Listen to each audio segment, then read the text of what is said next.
Assalamu alaikum, dear friends and students. This is Kudratullah with you people with the new topic of this chapter reproduction from class second year. And today we will discuss about the female reproductive system. In previous lectures we have discussed about the detail of a male reproductive system, and now we will discuss about the female reproductive system. So before starting female reproductive system, in a very first lecture of reproduction, I told you about, we have discussed about the reproductive parts. We can say the reproductive organs, such like we can say there are two type of reproductive organs. One is called as primary reproductive organ and the second one is called as accessory reproductive organ. So primary reproductive organ are those which are playing direct role in the reproduction, such like we can say in case of male there are testes, while in case of female there are ovaries. So these ovaries and testes produce gametes. The male gamete is sperm, the female gamete is ova. So these are called as primary reproductive organ, while the accessory reproductive organ are those which are necessary for the reproduction, such like in case of male, as I told you about the seminal vesicle, urethra, bulbourethral, and so on, right? While in case of female there are uterus, fallopian tube, vaginal aperture, right, all of this are accessory gland. और इसके साथ साथ female के case में accessory glands हमारे पास major like बोला, minor like बोला, चूँकि इसके आउटर सरफेस एक्सटर्नल जेनिटेलिया के जो मेम्ब्रेन्स होते हैं, इसके साथ साथ along with that these are also the part of the accessory organs, right? Although we can say, we know that breast means mammary gland is not a part of a reproductive organ. These are the secondary sexual character which is used for the distinguishing between male and female, but this is very important for the reproduction, right? So let's talk about the female reproductive system. Firstly, the first very important component is called as ovaries. Second is oviduct, ureter, cervix, and vaginal aperture, right? There are 5 different parts of the female reproductive system. We will discuss about ovaries. Ovaries are called as female gonads. So that's why, yes, these are the female gonads. So that's why we can say that this is the primary sex organ of a female. Yeah, we can say the primary reproductive organ of a female, right? इसके shape को अगर हम देख लें, so this is almond shape, बादाम की तरह होती है. If you look here, yes, this is not like almond, this is just like amoeba, but this is only and only used for the representation. और इसके लोकेशन जो है ना, पेरिटोनियल कैविटी, ये जो सरफेसेस हैं, राइट, ये lower surfaces of the peritoneal cavity, and these are present adjacent to the kidney. Kidney. और इसकी लेंथ को अगर हम देख लें, so its length is about 3.5 centimeter, width is 2 to 3 centimeter, and thickness is 1 centimeter. And अगर हम इसके function को देख लें, so it results into the production of ovum and the endocrinic function. This ovum is actually produced by the oogonia cells, right? oogonia cells. इसका detail हम पढ़ेंगे इंशाल्लाह oogenesis में, लेकिन थोड़ा सा हमें आइडिया होना चाहिए oogonia cells का. ये oogonia cells जब बच्ची माँ के पेट में होती हैं, ठीक है, जब whenever the fetus is in a gestation period, so 3rd से लेके 7th month तक, 3 to 7th month of the gestation period, तब क्या होगा, उस कंडीशन में ये होता है कि ये oogonia cells जो है ना, ये thousands of oogonia cells होते हैं, ठीक है, means almost we can say there are 2 to 3,000 oogonia cell, right? और ये oogonia cell फिर क्या बनाते हैं, ये follicle cells बनाते हैं, या follicles बनाते हैं. This is very important point. So now we can say that in a gestation period, जब बच्ची माँ के पेट में होती है, तो उस कंडीशन में इस बच्ची के बॉडी में follicle cells बनते हैं, and these follicle cells are about 7 million तक follicle cells produce करते हैं. तो अभी यहाँ पर हम ये कह सकते हैं कि इन केस ऑफ मेल हमारे पास जो मियासिस स्टेज है वो स्टार्ट होती है आफ्टर द एडोलेसेंस, लेकिन यहाँ पर ये फीटस ही में गेस्टेशन पीरियड के 3rd to 7th मंथ से इसका मियासिस 1 स्टार्ट होता है। ठीक है, ये मियासिस 1 अपना स्टार्ट कर देते हैं, लेकिन मियासिस 1 कंप्लीट नहीं होता। मियासिस 1 को अगर इसका डिटेल हम पढ़ेंगे, मियासिस को अगर हम देख लें तो it contain 4 parts, prophase, metaphase, anaphase and telophase. और इसका प्रोफेज जो है ना मियासिस 1 का, इसके 5 पार्ट्स होते हैं, लेक्टोटीन, जाइगोटीन, पेकाइटीन, डिप्लोटीन एंड डाइकाइनेसिस। तो डिप्लोटीन स्टेज में ये रिज्यूम होती है, राइट। डिप्लोटीन स्टेज में ये रिज्यूम होती है और उस वक्त तक रिज्यूम होती है जब तक ये बच्ची जो है ना ये बालिग ना हो जाए, प्यूबर्टी तक ना पहुंच जाए।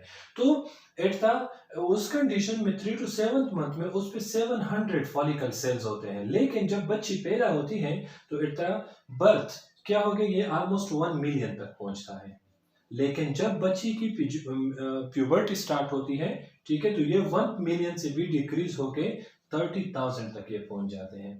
और ये 30,000 ये प्राइमरी ओसाइट्स होते हैं। फिर हर मंथ क्या करेगा, ये प्राइमरी ओसाइट अपने आप को मैच्योर करता है और कन्वर्ट होती है किस चीज में, सेकेंडरी ओसाइट में। और या फिर इस सेकेंडरी ओसाइट को हम ओवम का नाम भी दे सकते हैं। This is very important point और हेयर। ये फॉलिकल सेल्स किस चीज से बने, ओगोनिया से बने। इस फॉलिकल सेल्स में हमारे पास क्या होते हैं, प्राइमरी ओसाइट्स होते हैं। सही है। Let's suppose, look here, let's suppose this is primary follicle cell and it contain the primary oocyte। तो जैसे ही प्राइमरी oocyte क्या होगी, मैच्योर होगी, ये फॉलिकल सेल रप्चर होगा इस तरह और इससे ये oocyte बन गई। अभी ये जो रप्चर्ड फॉलिकल सेल है, this is named as corpus luteum. Corpus luteum. और ये कार्पस ल्यूटम फिर क्या है, this is endocrinic in function. क्यों, क्योंकि ये एस्ट्रोजन और प्रोजेस्टेरोन हार्मोन को सीक्रेट करता है, लेकिन इसका डिटेल हम पढ़ेंगे ओजेनेसिस में। तो इसका ओवरी का एक फंक्शन हो गया कि ये ओवा को रिलीज करता है, और दूसरा फंक्शन एंडोक्राइनिक है जो कि फीमेल सेक्स हार्मोन यानी एस्ट्रोजन और प्रोजेस्टेरोन को सीक्रेट करता है, right. So this is all about the ovaries. Let's talk about the fallopian tube. Fallopian tube is also called as oviduct or also called as uterine tube. This fallopian tube, its length is about 10 centimeter, and this is working as a connection between the uterus and the ovaries. And this is actually the connection. If we look here, as I told you over here, if we look this position, this is, let's suppose, ovary. Ovary contain follicle sales, ठीक है। ये follicle में primary oocyte है, primary oocyte mature हो गई, secondary oocyte बन गई, ये स्ट्रक्चर अपीयर हो गया। This is called as corpus luteum and this corpus luteum is endocrinic in function, right, as I mention over here. So उसके बाद अगर हम इसको देख लें, मैं आपको इसका एग्जांपल इस तरह कुछ देता हूं। Look here, let's suppose this is ovary and और इस ओवरी में हमारे पास ये जो है, right, okay, let me give you another example. Look, let's suppose this is ovary, right? My right hand is working as an ovary, and this ovary here, this red marker, this ovary contain the egg. सही है, ये egg है, secondary oocyte है, and this is actually the fembree of my oviduct. ये oviduct है और oviduct के finger like projections होते हैं जिसको हम fembree का नाम देते हैं। तो ये ओवरी क्या करेगा, ये ओवरी से ये एग रिलीज होगी किस चीज में, ओविडक्ट में। किस तरह, फेमरी के थ्रू, फेमरी ने कैप्चर किया ये। अभी अगर हम देख लें तो एग जो है ना ये सिसाइल है, ये मूव नहीं कर सकती, तो फेमरी फिंगर्स लाइक प्रोजेक्शन है, ये बेंड हो गया लिटिल बिट, और उसके बेंडिंग की वजह से फिर क्या होगा, ये मूवमेंट स्टार्ट करते हैं। ये फनल शेप स्ट्रक्चर होता है ओविडक्ट का, जहां पर फिंगर लाइक प्रोजेक्शन होते हैं, और उस फिंगर लाइक प्रोजेक्शन को हम नाम देते हैं फेमरी। यहां तक क्लियर हो गया। तो अभी अगर हम देख लें, if you look here now, तो हमारे पास ये एक जो है ना, ये यहां से रिलीज होकर यहां पहुंच गई, सही है, यहां पहुंच गई। तो point to be noted, very very important point, यहां से let suppose sperm vaginal aperture के थ्रू जा रहे हैं, ठीक है, यहां पर स्पर्म पहुंच गया, सही है। अभी ये स्पर्म इधर ही एग को फर्टिलाइज करेगा। किस तरह फर्टिलाइज करेगा? ये एग भी मूवमेंट करेगी। किस तरह मूवमेंट करेगी? इसकी मूवमेंट जो है ना ये कुछ और तरीके से होती है। वाई? बिकॉज इसी से साइल ये खुद मूव नहीं कर सकती, तो क्या करेगा? अगर हम फेलोपियन ट्यूब के कंपोनेंट्स को देख ले तो it contain 3 different type of components, smooth muscle, ciliated cell and non ciliated cell. Smooth muscle क्या करेंगे? स्मूथ मसल का काम है कि वो एंड पेरिस्टाल्टिक मूवमेंट क्रिएट करेगा, और उस पेरिस्टालसिस की वजह से फिर क्या होगा, या रिवर्स पेरिस्टालसिस होगा, उसकी वजह से फिर क्या होगा कि इसकी कंट्रैक्शन एंड रिलैक्सेशन होगी, और उसकी कंट्रैक्शन रिलैक्सेशन से फिर एक जो है ना वो आएगी।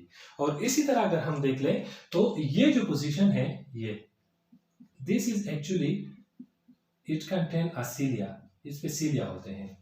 तो एग, लेट सपोज एग यहां से आ रही है, ये है एग। एग जैसे ही आएगी ये इस सीलिया पे प्रेशर एग्जिस्ट करेगी, और उसके प्रेशर की वजह से ये सीलिया बेंड होगी, और उसकी बेंडिंग से फिर एग फॉरवर्ड हो जाएगी, मूव करेगी। So this is also the movement of the egg by means of the cilia. और जो नॉन सिलिएटेड सेल है, इसका काम क्या है? इसका काम यह है कि ये इस सीलिया के लिए ये जो सरफेस है ये म्यूकिफाइड करेगा, म्यूकस सीक्रेट करती है, और उस म्यूकस की वजह से फिर ये सीलिया सॉरी ये एग जो है ना ये इजीली मूव कर सकती है, फ्रिक्शन नहीं होगा। क्लियर हो गया? तो यहां पर अगर हम इसके फंक्शन को देख लें तो it contain the very very important function fertilization. Why? Because we can say that fertilization occur at the upper third part of a fallopian tube, and the second one the movement of ovum to the uterus. अभी एक let suppose fertilise हो गई है तो भी अब uterus में आएगी, एंडोमेट्रियम में क्या होगी? इम्प्लांटेशन होगी। अगर फर्टिलाइज नहीं है तो भी ये यूटेरस में आएगी, क्योंकि वो फिर ब्लीडिंग के साथ इनके विद मेंस्ट्रुअल फ्लू ये बॉडी से एलिमिनेट होगी। यहां तक क्लियर हो गया? ओके। जो हमारा थर्ड पॉइंट है that is very very important, called as the uterus. Uterus is also called as womb, right? Womb. अगर हम यूटेरस को के लोकेशन को देख ले, so this is located in a pelvic cavity, ये जो कैविटी है pelvic cavity, and present in between the urinary bladder and rectum. Large intestine के लास्ट पार्ट और यूरिनरी ब्लैडर के दरमियान पाया जाता है। अगर हम इसके साइज को देख लें तो इसका जो लेंथ है that is about 7 to 9 centimetre, width is 4.5 to 6 centimeter, and deepness or thickness is 2.5 to 3.5 centimeter. और इसका जो शेप है दैट इज इन्वर्टेड पियर, नाशपाती को अगर आप उल्टा कर ले, या cone shape, if you look here, although this is not a good diagram but this is only and only for your presentation, सही है? तो इसका ये शेप हो गया। अभी अगर हम इसके कंपोजिशन को देख ले या इसके पार्ट्स को देख ले तो uterus is divided in 3 major parts. The upper part which is although above than the this fallopian tube, that is called as fundus.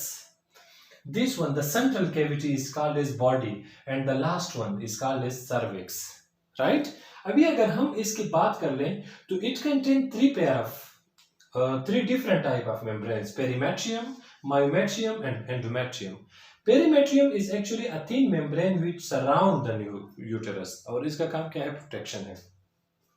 इसके बाद जो myometrium है, this is the name indicate myo means muscle, so it contain smooth muscles, इसमें smooth muscles होते हैं, और उस smooth muscles का काम यह है कि जब भी पार्चुरेशन होती है, डिलीवरी होती है, तो ये इस स्मूथ मसल्स जो है ना ये बेबी को पुश कर देते हैं, उस पर फोर्स एग्जिस्ट करते हैं, और उस फोर्स की वजह से, उस पुशिंग की वजह से फिर क्या होगा?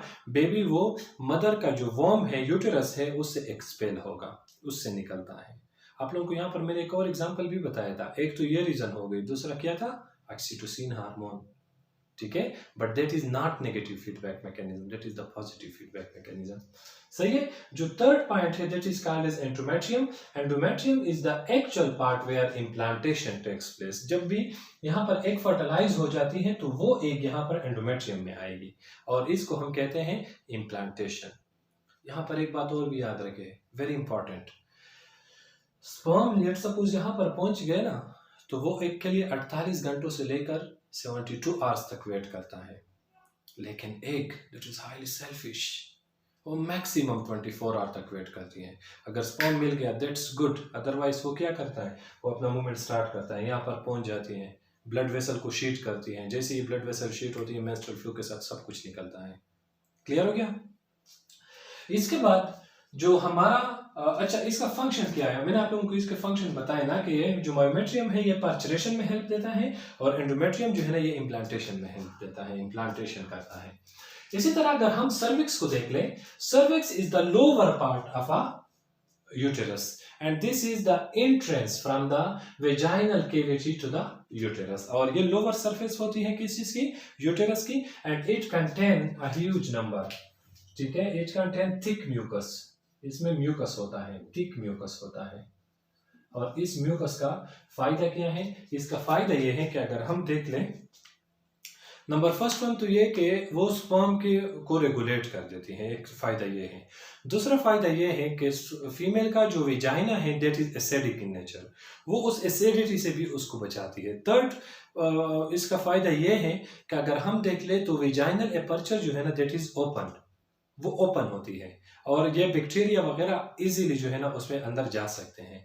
तो ये म्यूकस इसलिए होती है ताकि वो बैक्टीरिया वगैरह जो है ना वो यूटेरस तक ना पहुंच जाए। इसके ये तीनों फायदे हो सकते हैं, ठीक है। इसी तरह अगर हम देख ले the last point is called is vagina and this vagina is also called is copulatory duct और in case of the in case of the parturition या delivery this is called as birth canal, right?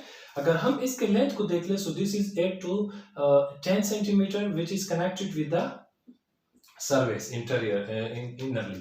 और अगर हम virgin female को देख लें, virgin female, right, virgin female contain, उसमें एक thin membrane होती है, that contain thin membrane and that thin membrane is called as hymen, a very important objective, this is called as a hymen, ठीक है। सो this is all about the female reproductive system. अगर किसी को भी कोई problem हो you can ask in comments और through my WhatsApp number, सही है। सो तब तक के लिए इजाज़त चाहता हूँ, नेक्स्ट क्लास में इंशाल्लाह दोबारा मुलाकात होगी ओजेनेसिस में और मेंस्ट्रुअल साइकिल में। तब तक के लिए अल्लाह हाफिज़। अगर कोई स्क्रीनशॉट लेना चाहते हैं यू आर अलाउड।